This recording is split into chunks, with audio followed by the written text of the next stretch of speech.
Tammy didn't listen to me. I just got back to the car after checking out and paying the bill.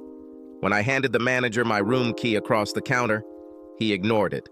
Instead, he stood up, walked to the wall behind his desk, and flicked on the switch.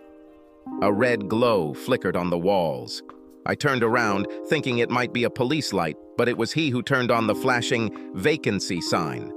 Our room must have been the last one available, and now that we were done, the manager was trying to rent it out twice in one evening. The next thing he did was pick up the phone, press 2 numbers, pause, and then say, "Doreen?" Number 3. Urgently. Only after that did he return to the counter with my bill. After paying and returning to my car, I saw the maid's cart already in front of the open door of the room where Tammy and I had spent the last hour. I got in the car, thanked Tammy for the great time I had, and told her how much fun I had with her.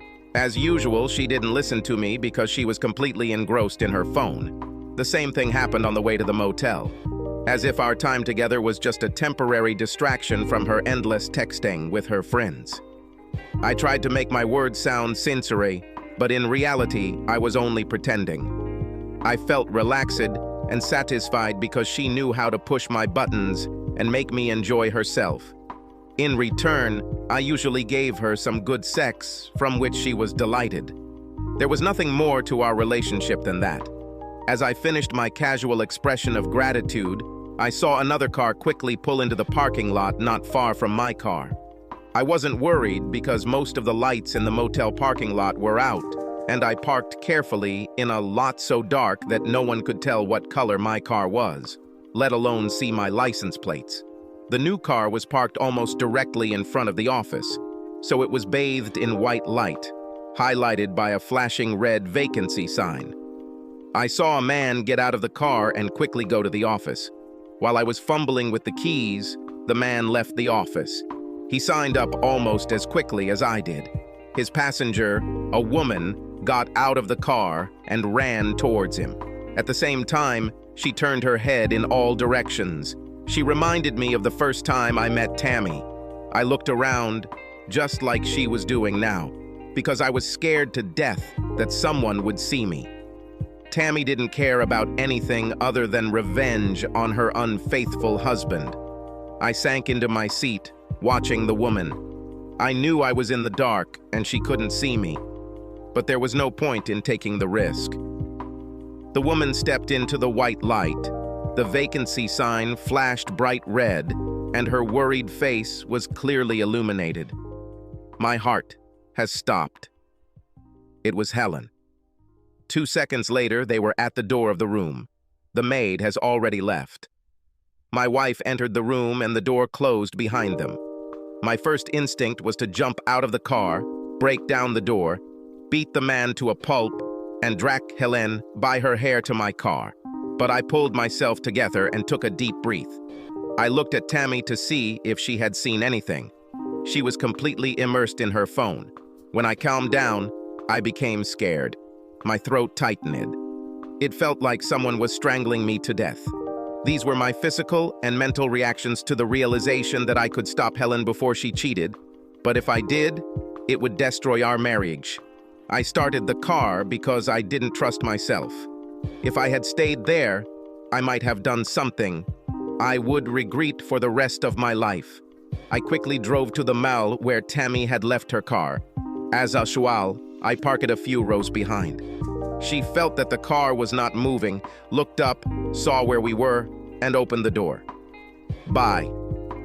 Bye. A second later, she disappeared from my sight. I looked around the parking lot and didn't see anyone. I screamed, and then I couldn't stand it and burst into tears. I hit the steering wheel so hard that my hand hurt. I also wanted to hit myself on the head, hard enough to drive away the thoughts that were racing wildly in my brain. I don't know how long it took until I calmed down. I didn't look at my watch, but I knew that now I had one less question left. The maid didn't have time to change the bedding, so she probably just laid it on top. By this time, Helen was covered in the dried sweat that Tammy and I had left there. I choked on the thought. I forced myself to get that image out of my head and think about what would happen. What are my options? I could go home immediately, pay Mrs. Reynolds and send her home. I might have a couple of drinks before Helen gets home. When she sees my car in the garage, She will have time to rehearse her story before she enters.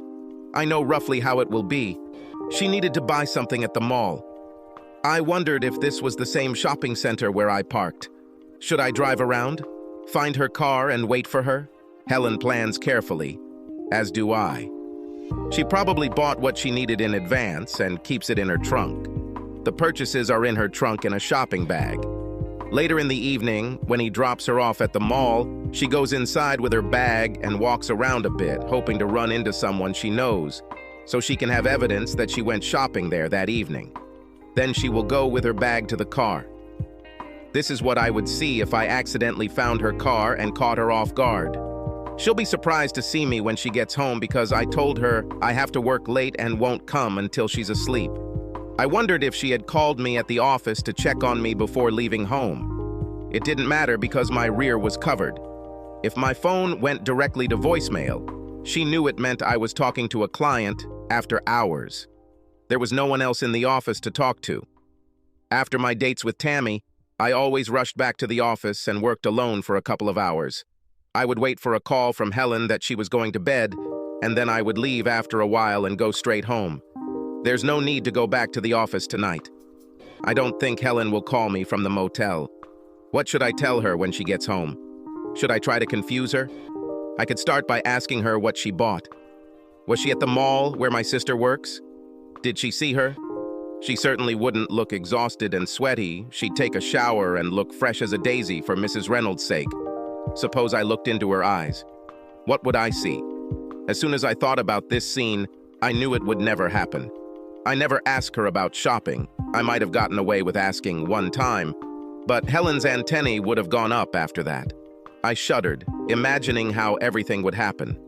What started with me interrogating her will end with her interrogating me. She won't rest until she knows what's on my mind. I would try to shut up, but everything would end the same as always. She would find a way to make me tell everything. She would have confessed and explained to me her reasons for cheating. She would probably admit that they weren't good enough. The only good enough reason would have been revenge, but that was not the case. If she knew I was at the motel and intended to get back at me, she would have walked up to my car holding the man's hand and spat on my window before entering the room. She would also turn around at the door and give me the middle finger before entering. If I started breaking down the door, she would call the police and let me spend the night in jail. No, she had no idea I was there. She was there for herself. Why? Was I not enough for her? She never seemed unsatisfied in bed. If she wanted something special, she always told me. This rarely happened. Helen was usually upbeat and positive. She always smiled. I tried to remember if there were any signs that she was unhappy with me. Suddenly it dawned on me. About a month ago, she asked me if I was getting bored with her. I immediately and emphatically told her how crazy that sounded. She was and will always be the most exciting thing in my life. Now I was struck by lightning where this question came from. It wasn't dissatisfaction, it was a disappointment. How many times has she been disappointed? I remembered a couple, but there were probably many more. She was in a great mood, but I was tired. She never criticized me, but she was disappointed. She once remarked that I used to demand so much love that it bores her at times, but now she seemed to want it more than I did. I told her that's not true. Didn't I prove how much I lusted after her every time we made love? But she felt that something was wrong. I worked hard, played with the kids, did things around the house like always, but now I had someone else to worry about. Tammy. I had never thought about it before, but I was having as much sex as always, maybe even more. The difference was that now there were two women providing it, so one of them was rejected. She was upset and doubted herself.